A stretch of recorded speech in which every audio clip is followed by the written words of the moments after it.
Operating system ആണ്. Okay, അപ്പൊ നമ്മൾ കഴിഞ്ഞ 2 വീഡിയോകളിലായിട്ട് വേരിയസ് പ്രോസസ് സ്റ്റേറ്റ്സ് ഏതൊക്കെയാണെന്നും അതിന്റെ കറസ്പോണ്ടിങ് ഷെഡ്യൂളിംഗ് ക്യൂസിനെ പറ്റിയിട്ടും ഒക്കെ നമ്മൾ ഡിസ്കസ് ചെയ്തു. ഓക്കെ, അപ്പൊ ഒരു ഷെഡ്യൂളിംഗ് ക്യൂസിൽ നിന്നും വേറൊരു ഷെഡ്യൂളിംഗ് ക്യൂവിലേക്ക് ആ പ്രോസസ്സിനെ മാറ്റുന്നത്, അല്ലാന്നുണ്ടെങ്കിൽ ഒരു പ്രോസസ് സ്റ്റേറ്റിൽ നിന്നും വേറൊരു സ്റ്റേറ്റിലേക്ക് ചേഞ്ച് ചെയ്യുന്നത് ഇത്തരത്തിലുള്ള ഷെഡ്യൂളേഴ്സ് ആണ്. ഓക്കെ, അപ്പൊ മെയിൻലി 3 ടൈപ്സ് ഓഫ് ഷെഡ്യൂളേഴ്സ് ആണ് നമ്മുടെ ഓപ്പറേറ്റിംഗ് സിസ്റ്റത്തിൽ ഉള്ളത്. First one long term scheduler, second one short term scheduler and third one medium term scheduler. Okay, ഇനി ഇതിൽ ഓരോന്നും നമുക്ക് ഡീറ്റെയിൽഡ് ആയിട്ട് ഡിസ്കസ് ചെയ്യാം. അപ്പൊ ഫസ്റ്റ് വൺ ആണ് നമ്മുടെ ലോങ് ടേം ഷെഡ്യൂളർ എന്ന് പറയുന്നത്. ഓക്കെ, അപ്പൊ ലോങ് ടേം ഷെഡ്യൂളർ എന്ന് പറയുന്ന വേറൊരു പേരാണ് ജോബ് ഷെഡ്യൂളർ. ഓക്കെ, നമ്മളപ്പോ ഇതിന്റെ മുന്നേ ഉള്ള വീഡിയോകളിലൊക്കെ ആയിട്ട് പറഞ്ഞിരുന്നു, ഇനിഷ്യലി നമ്മളിപ്പോ ഒരു സിസ്റ്റം നമ്മുടെ ഓപ്പൺ ചെയ്യുമ്പോൾ നമ്മുടെ അതിലുള്ള പ്രോഗ്രാംസ് എല്ലാം തന്നെ ഇരിക്കുന്നത് എവിടെയായിരിക്കും? നമ്മുടെ സെക്കൻഡറി മെമ്മറിയിലായിരിക്കും. അതിപ്പോ ഏതെങ്കിലും ഒരു ആപ്ലിക്കേഷൻ സോഫ്റ്റ്വെയർ ആയിട്ട് എന്തായിട്ടും ഇപ്പൊ നമ്മുടെ വെബ് ബ്രൗസർ ആകാം, അല്ലാന്നുണ്ടെങ്കിൽ നമ്മുടെ വേർഡ് ഡോക്യുമെന്റ് ആകാം, അല്ലാന്നുണ്ടെങ്കിൽ നമ്മുടെ C പ്രോഗ്രാം ഫയൽ ആകാം, എല്ലാം ഇരിക്കുന്നത് എവിടെയായിരിക്കും? സെക്കൻഡറി മെമ്മറിയിലായിരിക്കും. ഓക്കെ, അത് നമ്മൾ എപ്പോഴെങ്കിലും എക്സിക്യൂട്ട് ചെയ്യാൻ വേണ്ടിയിട്ട് ഇപ്പോ ഒന്നെങ്കിൽ നമ്മൾ ഡബിൾ ക്ലിക്ക് ചെയ്യുക, അല്ലാന്നുണ്ടെങ്കിൽ ടെർമിനൽ പെർട്ടിക്കുലർ അതിന്റെ കമാൻഡ് കൊടുക്കുമ്പോഴായിരിക്കും ആ സെക്കൻഡറി മെമ്മറിയിൽ ഇരിക്കുന്ന പ്രോസസ്സിനെ നമ്മൾ എന്ത് ചെയ്യുന്നത്? നമ്മുടെ മെയിൻ മെമ്മറിയിലേക്ക് മാറ്റുന്നത്. ഓക്കെ, അപ്പൊ ആ ഒരു ടാസ്ക് ചെയ്യുന്ന ആളാണ് നമ്മുടെ ലോങ് ടൈം ഷെഡ്യൂളർ എന്ന് പറയുന്നത്. ഓക്കെ, അപ്പൊ നമ്മുടെ സെക്കൻഡറി മെമ്മറിയിൽ ഇരിക്കുന്ന പ്രോസസ്സിന് എക്സിക്യൂഷന്റെ സമയത്ത് നമ്മുടെ മെയിൻ മെമ്മറിയിലേക്ക് മാറ്റുന്ന ആളാണ് നമ്മുടെ ലോങ് ടൈം ഷെഡ്യൂളർ. അതിപ്പോ നമ്മൾ ഷെഡ്യൂളിംഗ് ക്യൂസിന്റെ ബേസിൽ പറയുകയാണെന്നുണ്ടെങ്കിൽ നമ്മൾ പറഞ്ഞു ഇനിഷ്യലി നമ്മുടെ ജോബ്സ് എല്ലാം റിസൈഡ് ചെയ്യുന്നത് നമ്മുടെ ജോബ് ക്യൂവിലായിരിക്കും എന്ന് പറഞ്ഞു. ഓക്കെ, അപ്പൊ അതിൽ നിന്നും പ്രോസസ്സ് ക്രിയേറ്റ് ആകുമ്പോൾ ആ പ്രോസസ്സുകളെ എല്ലാം കൂടി റെഡി ക്യൂവിലേക്ക് വെക്കുന്നതാണ് നമ്മുടെ ലോങ് ടൈം ഷെഡ്യൂളറിന്റെ ഫംഗ്ഷൻ. ഓക്കെ, അപ്പൊ റെഡി ക്യൂ എന്ന് പറയുന്നത് എവിടെയായിരിക്കും? നമ്മുടെ മെയിൻ മെമ്മറിയിലായിരിക്കും. ജോബ് ക്യൂ എന്ന് പറയുന്നത് നമ്മുടെ സെക്കൻഡറി മെമ്മറിയിലായിരിക്കും.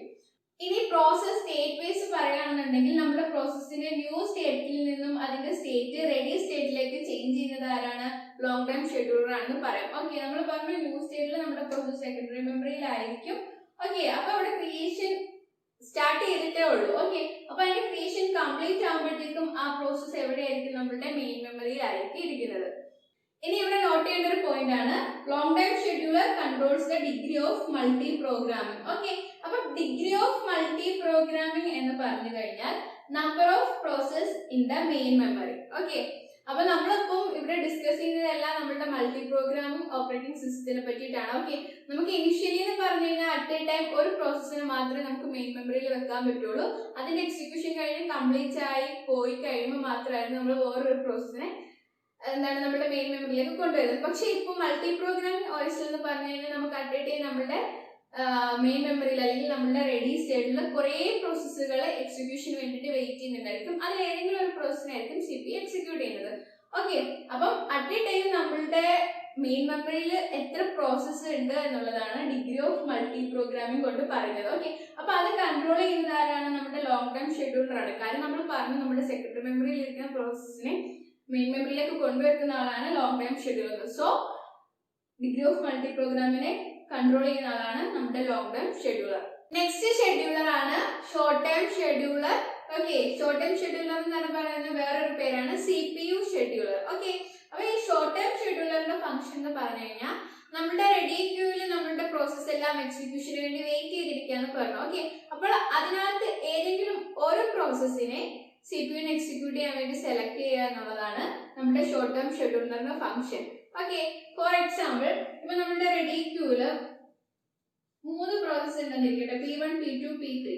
ഓക്കെ, അപ്പൊ ഈ ഷോർട്ട് ടൈം ഷെഡ്യൂളർ എന്താ ചെയ്യുന്നത് വെച്ചാൽ ഈ 3 പ്രോസസ്സിൽ ഏതെങ്കിലും ഒരു പ്രോസസ്സിനെ, ഇപ്പൊ ഫോർ എക്സാമ്പിൾ P1 എന്ന് പറയുന്ന പ്രോസസ്സിനെ ആയിരിക്കും CPU എക്സിക്യൂഷന് വേണ്ടിയിട്ട് സെലക്ട് ചെയ്യുന്നത്. ഓക്കെ, അപ്പൊ അതാണ് ഷോർട്ട് ടൈം ഷെഡ്യൂളർ ചെയ്യുന്നത്.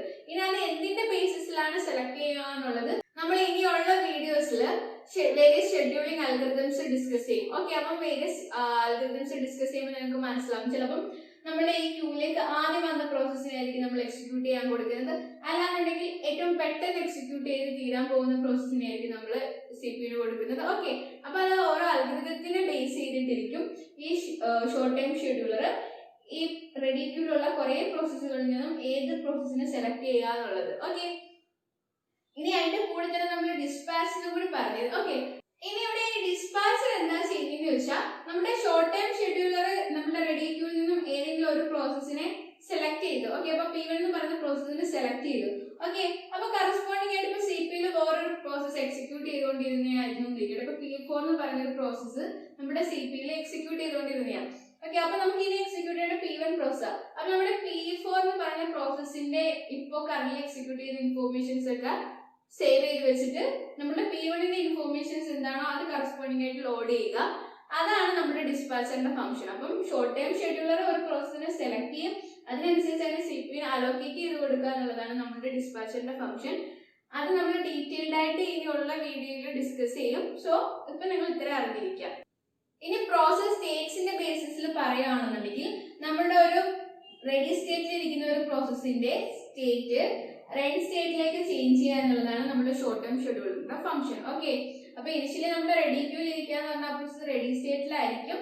ഓക്കെ, അപ്പൊ അതിൽ ഏതെങ്കിലും ഒരു പ്രോസസ്സിന് നമ്മൾ CPU അലോക്കേറ്റ് എക്സിക്യൂഷന് വേണ്ടിയിട്ട് അലോക്കേറ്റ് ചെയ്യുമ്പോഴത്തേക്കും അത് എന്ത് ചെയ്യും, നമ്മുടെ റൺ സ്റ്റേറ്റിലേക്ക് ചേഞ്ച് ചെയ്യും. മൂന്നാമത്തെ ഷെഡ്യൂളർ ആണ് മീഡിയം ടേം ഷെഡ്യൂളർ. ഓക്കെ, അപ്പൊ നമ്മള് പ്രോസസ് സ്റ്റേറ്റ്സിന്റെ ഒക്കെ വീഡിയോയിൽ രണ്ട് സസ്പെൻഡഡ് സ്റ്റേറ്റ്സിനെ പറ്റിയിട്ട് ഡിസ്കസ് ചെയ്തു. സസ്പെൻഡഡ് റെഡി സ്റ്റേറ്റും സസ്പെൻഡഡ് ബ്ലോക്ക്ഡ് സ്റ്റേറ്റും. നമ്മൾ എപ്പോഴായിരുന്നു ഒരു പ്രോസസ്സിനെ സസ്പെൻഡഡ് സ്റ്റേറ്റിലേക്ക് ചേഞ്ച് ചെയ്യിച്ചത്?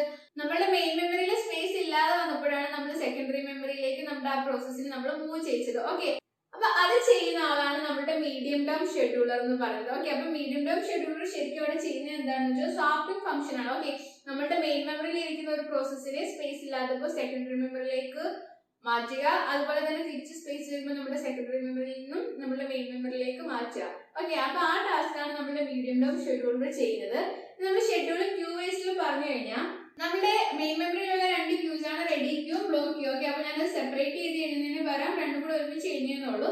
ഓക്കെ, അപ്പൊ നമ്മുടെ ഈ റെഡി ക്യൂലോ അല്ലെങ്കിൽ ബ്ലോക്ക് ക്യൂവോ ഫുൾ ആകുന്ന സാഹചര്യത്തിൽ നമ്മൾ എന്ത് ചെയ്യും, നമ്മൾ ഏതെങ്കിലും ഒരു പ്രോസസ്സിനെ എന്ത് ചെയ്യും, നമ്മുടെ സെക്കൻഡറി മെമ്മറിയിലുള്ള സസ്പെൻഡഡ് റെഡി ക്യൂയിലേക്കോ അല്ലെങ്കിൽ സസ്പെൻഡഡ് ബ്ലോക്ക് ക്യൂയിലേക്കോ മാറ്റും. ഓക്കെ, തിരിച്ച് നമ്മുടെ മെമ്മറിയിലെ ക്യൂ ഫ്രീ ആകുമ്പോൾ തിരിച്ച് എന്ത് ചെയ്യും, ഇവിടെയുള്ള പ്രോസസ്സിനെ നമ്മൾ തിരിച്ച് എന്ത് ചെയ്യും, നമ്മുടെ മെയിൻ മെമ്മറിയിലെ ക്യൂയിലേക്ക് മാറ്റും. ഓക്കെ, അപ്പൊ ഇത് ചെയ്യുന്നതാണ് നമ്മുടെ മീഡിയം ടേം ഷെഡ്യൂളർ. ഓക്കെ, ഇങ്ങനെ നമ്മുടെ റെഡി സ്റ്റേറ്റ് ബേസിൽ പറഞ്ഞാലും നമ്മുടെ റെഡി സ്റ്റേറ്റ് അല്ലെങ്കിൽ ബ്ലോക്ക് സ്റ്റേറ്റിൽ ഇരിക്കുന്ന ഒരു പ്രോസസ്സിന്റെ സ്റ്റേറ്റിനെ സസ്പെൻഡഡ് സ്റ്റേറ്റിലേക്ക് ചേഞ്ച് ചെയ്യുന്നതും തിരിച്ച് സസ്പെൻഡഡ് സ്റ്റേറ്റിൽ നിന്നും റെഡി അല്ലെങ്കിൽ ബ്ലോക്ക് സ്റ്റേറ്റിലേക്ക് ചേഞ്ച് ചെയ്യുന്നതുമാണ് നമ്മുടെ മീഡിയം ടേം ഷെഡ്യൂളർ. ഓക്കെ, ഇത് ശരിക്കും ഇന്റർമീഡിയറ്റ് ലെവൽ ഓഫ് ഷെഡ്യൂളിംഗ് ആണ് നമ്മൾ ഈ മീഡിയം ടേം ഷെഡ്യൂളിങ്ങിനെ പറയുന്നത്. ഓക്കെ, അപ്പൊ ഇതിന്റെ മെയിൻ ഫംഗ്ഷൻ എന്ന് പറഞ്ഞാൽ എന്താണ്, സ്വാപ്പിംഗ് ആണ്. സ്വാപ്പിംഗ് ഔട്ടും നമ്മുടെ മെയിൻ മെമ്മറിയിൽ ഇരിക്കുന്ന ഒരു പ്രോസസ്സിനെ സെക്കൻഡറി മെമ്മറിയിലേക്ക് മാറ്റുക, തിരിച്ച് മെയിൻ മെമ്മറിയിലേക്ക് സ്പേസ് വരുമ്പോൾ സ്വാപ്പിംഗ് ഇൻ സെക്കൻഡറി മെമ്മറിയിൽ ഇരിക്കുന്ന പ്രോസസ്സിനെ തിരിച്ച് മെയിൻ മെമ്മറിയിലേക്ക് വെക്കുക. ഓക്കെ, ഇനി it reduces the degree of multi programming എന്ന് പറഞ്ഞു. ഓക്കെ, അപ്പൊ നമ്മുടെ ഡിഗ്രി ഓഫ് മൾട്ടി പ്രോഗ്രാമിംഗ് എന്ന് പറഞ്ഞാൽ number of process in the main memory ആണെന്ന് പറഞ്ഞു. ഓക്കെ, അപ്പൊ നമ്മുടെ മീഡിയം ടേം ഷെഡ്യൂളർ എന്ത് ചെയ്യുന്നതാണ് പറഞ്ഞിരിക്കുന്നത്, it reduces the degree of multi programming ആണ് പറഞ്ഞത്. എന്തുകൊണ്ടാണ് നമ്മൾ അങ്ങനെ പറയുന്നത്? കാരണം മീഡിയം ടേം ഷെഡ്യൂളർ എന്താണ് ചെയ്യുന്നത്, നമ്മുടെ മെയിൻ മെമ്മറിയിലുള്ള പ്രോസസ്സിനെ സെക്കൻഡറി മെമ്മറിയിലേക്ക് മാറ്റുകയാണ് ചെയ്യുന്നത്. അതുകൊണ്ടാണ് ഇവിടെ reduces the degree of multi programming എന്ന് പറയുന്നത്. ഓക്കെ, ഇനി നമുക്ക് ഈ മൂന്ന് ഷെഡ്യൂളേഴ്സിനെ പറ്റിയിട്ട് കുറച്ച് കാര്യങ്ങളോട് ഡിസ്കസ് ചെയ്യാനുണ്ട്. ഓക്കെ, അപ്പൊ നമുക്ക് ഫസ്റ്റ് ഈ ഓരോ ഷെഡ്യൂളേഴ്സിന് എന്തുകൊണ്ടിട്ടാണ് ഈ പേര് വന്നത് നോക്കാം. ഈ പേര് എങ്ങനെയാ വന്നതെന്ന് വെച്ചാൽ ഇവരെടുക്കുന്ന ഈ ഓരോ ഷെഡ്യൂളേഴ്സും എടുക്കുന്ന ഡിസിഷൻ എത്ര ടൈം അത് ലാസ്റ്റ് ചെയ്യും എന്നുള്ളതിന്റെ ബേസിസിലാണ് ഇവർക്ക് ഓരോരുത്തർക്കും പേര് വന്നത്. ഓക്കെ, അപ്പൊ ഫസ്റ്റ് വൺ നമ്മുടെ ലോങ് ടൈം ഷെഡ്യൂളർ ആണ്. അപ്പൊ ലോങ് ടൈം ഷെഡ്യൂളർ എടുക്കുന്ന ഡിസിഷൻ എന്ന് പറയുന്നത് ഇറ്റ് ലാസ്റ്റ് ലോങ്. ഓക്കെ, നമ്മൾ പറഞ്ഞു പ്രോസസ് ക്രിയേഷൻ ഹാൻഡിൽ ചെയ്യുന്നതാണ് നമ്മുടെ ലോങ് ടേം ഷെഡ്യൂളർ. അതുപോലെ തന്നെ എന്ത് ചെയ്യുന്നു, അത് ഡിഗ്രി ഓഫ് മൾട്ടി പ്രോഗ്രാമിനെ കൺട്രോൾ ചെയ്യുമെന്ന് പറഞ്ഞു. ഓക്കെ, അപ്പൊ സപ്പോസ് നമ്മളുടെ സിസ്റ്റത്തിലെ ഡിഗ്രി ഓഫ് മൾട്ടി പ്രോഗ്രാമിംഗ് അല്ലെങ്കിൽ നമ്പർ ഓഫ് പ്രോസസ്സിന്റെ മെയിൻ മെമ്മറി സ്റ്റേബിൾ ആണെന്നിരിക്കട്ടെ. അറ്റ് എ ടൈം 50 പ്രോസസ്സിനെ ആയിരിക്കും നമുക്ക് നമ്മുടെ റെഡി ക്യൂവിൽ വെക്കാൻ പറ്റുന്നതെന്ന് ഇരിക്കട്ടെ. ഓക്കെ, അപ്പൊ ഇനിഷ്യലി ഇപ്പൊ 50 പ്രോസസ് ഉണ്ടെന്നിരിക്കട്ടെ. എന്നിട്ട് അതിൽ ഏതെങ്കിലും നമുക്ക് ഒരു പ്രോസസ്സ് എക്സിക്യൂട്ട് ചെയ്ത് ആ ഒരു പ്രോസസ്സിന്റെ എക്സിക്യൂഷൻ കംപ്ലീറ്റ് ആയി ആ പ്രോസസ്സ് നമ്മുടെ സിസ്റ്റത്തിൽ നിന്ന് ലീവ് ചെയ്യുമ്പോൾ മാത്രം എന്ത് ചെയ്താൽ മതി, ലോങ് ടേം ഷെഡ്യൂളറിന് പുതിയ വേറൊരു പ്രോസസ്സിനെ ക്രിയേറ്റ് ചെയ്താൽ മതി. ഓക്കെ, അതേ സമയത്ത് നമ്മുടെ ഷോർട്ട് ടേം ഷെഡ്യൂളർ എന്ന് പറയുമ്പോഴത്തേക്കും ഷോർട്ട് ടേം ഷെഡ്യൂളർ എടുക്കുന്ന ഡിസിഷൻ എന്ന് പറയുന്നത് അത് ലാസ്റ്റ് ചെയ്യുന്നത് കുറച്ച് നേരത്തേക്ക് മാത്രമായിരിക്കും. ഷോർട്ട് ടേം ഷെഡ്യൂളർ എടുക്കുന്ന ഡിസിഷൻ ലാസ്റ്റ് ചെയ്യുന്നത്. അതിന്റെ കാര്യം എന്താണെന്ന് വെച്ചാൽ നമ്മൾ പറഞ്ഞു നമ്മുടെ ഷോർട്ട് ടൈം ഷെഡ്യൂളർ എന്താണ് ചെയ്യുന്നത്, നമ്മുടെ റെഡി സ്റ്റേറ്റ് അല്ലെങ്കിൽ റെഡി ക്യൂവിൽ ഇരിക്കുന്ന പ്രോസസ്സിൽ നിന്നും ഏതെങ്കിലും ഒരു പ്രോസസ്സിനെ ആയിരിക്കും നമ്മുടെ CPU എക്സിക്യൂട്ട് ചെയ്യാൻ വേണ്ടിയിട്ട് സെലക്ട് ചെയ്യാന്ന് പറഞ്ഞു. ഓക്കെ, അപ്പൊ ഈ ഡിസിഷൻ എന്ന് പറയുന്നത് ഫ്രീക്വന്റ്ലി ചേഞ്ച് ചെയ്തുകൊണ്ടേയിരിക്കും. ഫോർ എക്സാമ്പിൾ ഇപ്പൊ നമ്മൾ P1 എന്ന് പറയുന്ന ഒരു പ്രോസസ്സിനെ ഇവിടെ എക്സിക്യൂട്ട് ചെയ്യാൻ കൊടുത്തു. അതിന്റെ എക്സിക്യൂഷൻ എടുക്കാൻ IO ഓപ്പറേഷൻ പെർഫോം ചെയ്യണം. ഓക്കെ, അപ്പൊ എന്ത് ചെയ്യണം, നെക്സ്റ്റ് അടുത്ത പ്രോസസ്സിനെ നമുക്ക് എന്ത് ചെയ്യണം, സെലക്ട് ചെയ്യണം. ഇനി അതല്ല, ഇപ്പൊ ഈ P2 എന്ന് പറയുന്ന പ്രോസസ് എക്സിക്യൂട്ട് ചെയ്തുകൊണ്ടിരിക്കുമ്പോഴേക്കും അതിന്റെ ടൈം കോണ്ട് എക്സ്പയർ ആയി, നമ്മൾ എല്ലാ പ്രോസസ്സിനും 5 milliseconds ആണ് എക്സിക്യൂട്ട് ചെയ്യാൻ കൊടുത്തിരുന്നതെന്നുണ്ടെങ്കിൽ അപ്പൊ ആ പ്രോസസ്സിനെ മാറ്റി നമുക്ക് ഇനി എന്ത് ചെയ്യണം, നെക്സ്റ്റ് പ്രോസസ്സിനെ എക്സിക്യൂട്ട് ചെയ്യാൻ കൊടുക്കണം.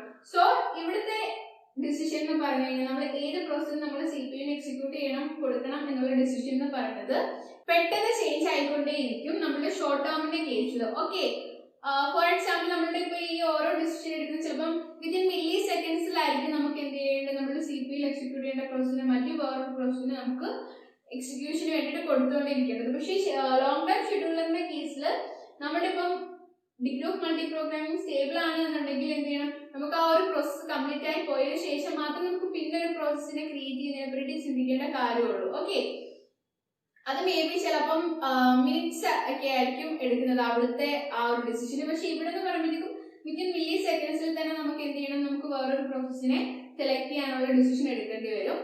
ബട്ട് മീഡിയം ടൈം ഷെഡ്യൂൾ എന്ന് പറയുമ്പോഴത്തേക്കും ഈ ലോങ് ടേം ഷെഡ്യൂളറിന്റെയും ഷോർട്ട് ടേം ഷെഡ്യൂളറിന്റെയും ഇടയ്ക്കായിട്ട് വരും. ഓക്കെ, അപ്പൊ ഇതിന്റെ ഡിസിഷൻ എന്ന് പറഞ്ഞു കഴിഞ്ഞാൽ നമ്മുടെ ലോങ് ടേം ഷെഡ്യൂളറിന് അത്രയും ലോങ് ആയിട്ട് പോകത്തുമില്ല, എന്നാൽ ഷോർട്ട് ടേം ഷെഡ്യൂളറിനേക്കാൾ കുറച്ചും കൂടി ലോങ്ങർ ആയിട്ട് മീഡിയം ടേം ഷെഡ്യൂളർ എടുക്കുന്ന ഡിസിഷൻ എക്സിസ്റ്റ് ചെയ്യും. ഓക്കെ, അപ്പൊ നമുക്ക് ഈ ഷെഡ്യൂളേഴ്സിന്റെ ഫ്രീക്വൻസി ഓഫ് എക്സിക്യൂഷന്റെ ബേസിൽ നോക്കിക്കഴിഞ്ഞു കഴിഞ്ഞാൽ നമുക്ക് ഇങ്ങനെ എഴുതാം. ഓക്കെ, കാരണം ഷോർട്ട് ടേം ഷെഡ്യൂളർ എന്ന് പറയുമ്പോഴത്തേക്കും അതെന്ത് ചെയ്യും, ഫ്രീക്വന്റ്ലി എക്സിക്യൂട്ട് ചെയ്യും, അതിനേക്കാൾ കുറച്ചായിരിക്കും മീഡിയം ടേം ഷെഡ്യൂളർ, അത് കഴിഞ്ഞിട്ടായിരിക്കും നമ്മുടെ ലോങ് ടേം ഷെഡ്യൂളർ എന്ന് പറയുന്നത്. ഓക്കെ, ഇനി നമുക്ക് ഡിസ്കസ് ചെയ്യാനുള്ളതെന്ന് വെച്ചാൽ ഈ 3 ഷെഡ്യൂളേഴ്സിനും നമ്മുടെ സിസ്റ്റത്തിന്റെ പെർഫോമൻസിലുള്ള പങ്ക് എന്താണെന്ന് നമുക്ക് ഡിസ്കസ് ചെയ്യാം. ഓക്കെ, അതിൽ ഏറ്റവും ഇമ്പോർട്ടന്റ് എന്ന് പറയുന്നത് നമ്മുടെ ലോങ് ടേം ഷെഡ്യൂളറിന്റെ ഡിസിഷൻ ആയിരിക്കും. ഓക്കെ, കാരണം നമ്മുടെ സിസ്റ്റത്തിന്റെ ഒരു ഓവറോൾ പെർഫോമൻസിനെ ആയിരിക്കും നമ്മുടെ ലോങ് ടേം ഷെഡ്യൂളർ എടുക്കുന്ന ഡിസിഷൻ പാലിക്കുന്നത്.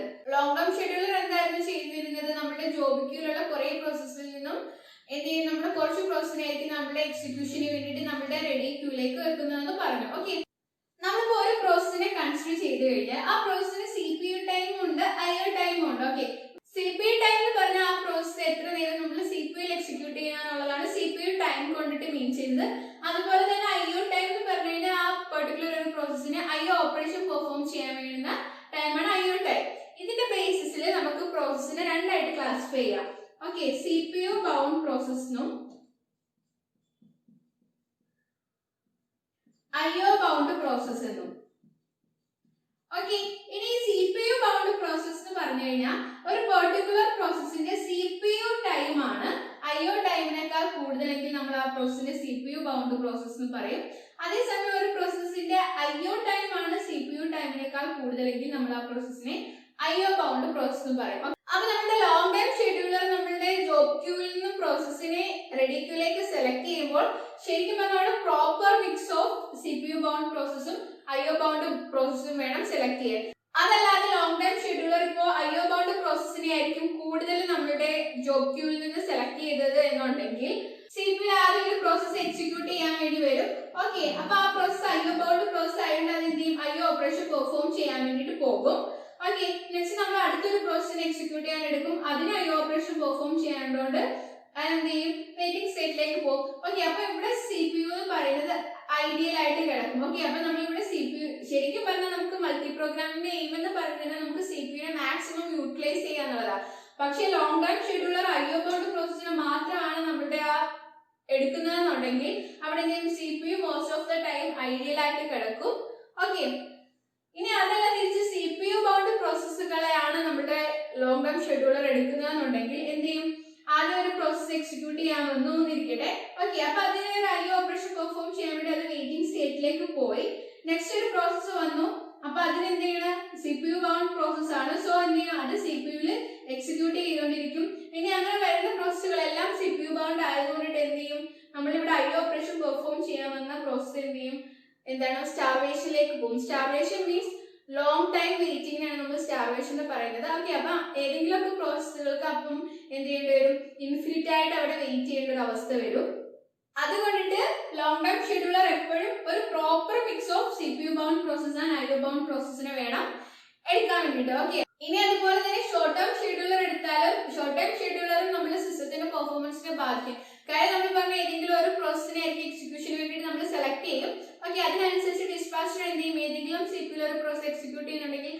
പ്രോസസ്സിനെ മാറ്റിയിട്ട് ഈ പ്രോസസ്സിനെ അലോക്കേറ്റ് ചെയ്യും. സോ ആ എടുക്കുന്ന ടൈം എന്ന് പറയുന്നത് എപ്പോഴും മിനിമം ആയിരിക്കണം. ഓക്കെ, അല്ലാന്നുണ്ടെങ്കിൽ ആ ഒരു ടൈം എന്ന് പറയുന്നത് വേസ്റ്റ് ആണ്. ഇപ്പോൾ ഒരു പഴയ പ്രോസസ്സിനെ മാറ്റി പുതിയ പ്രോസസ്സിനെ വെക്കുക എന്നുള്ള ആ ഒരു ടൈം എപ്പോഴും മിനിമം ആയിട്ട് കീപ്പ് ചെയ്യണം. അതുകൊണ്ടാണ് നമ്മൾ ഷോർട്ട് ടൈം ഷെഡ്യൂളർ എന്ന് പറയുന്നതും പെർഫോമൻസിനെ ബാധിക്കുക എന്ന് പറഞ്ഞത്. നെക്സ്റ്റ് മീഡിയം ടൈം ഷെഡ്യൂളറിന്റെ കേസിൽ നമ്മൾ കൺസിഡർ ചെയ്യുന്നത് ഷോപ്പിംഗ് ടൈം ആണ്. ഓക്കെ, അപ്പൊ ഷോപ്പിംഗ് ടൈം എന്ന് പറയുന്നത് നമ്മുടെ സിസ്റ്റം പെർഫോമൻസിനെ ബാധിക്കും. അതും അതുകൊണ്ട് എപ്പോഴും മിനിമൽ ആക്കി വെക്കാനാണ് നമ്മൾ നോക്കേണ്ടത്. ഓക്കെ, അപ്പൊ നിങ്ങൾക്ക് വേരിയസ് ഷെഡ്യൂളേഴ്സിനെ പറ്റിയിട്ട് മനസ്സിലായെന്ന് വിശ്വസിക്കുന്നു. നിങ്ങൾക്ക് എന്തെങ്കിലും ഡൗട്ട്സ് ഉണ്ടെങ്കിൽ നിങ്ങൾ താഴെ കമന്റ് ചെയ്യുക. നിങ്ങൾക്ക് യൂസ്ഫുൾ ആയിട്ട് തോന്നുന്നുണ്ടെങ്കിൽ നിങ്ങൾ ലൈക്ക് ചെയ്യുക, നിങ്ങളുടെ ഫ്രണ്ട്സിന് മാക്സിമം ഷെയർ ചെയ്യുക. ഇനിയും സബ്സ്ക്രൈബ് ചെയ്തിട്ടില്ലെങ്കിൽ ഇൻകമിംഗ് വീഡിയോസിനായിട്ട് സബ്സ്ക്രൈബ് ചെയ്യുക.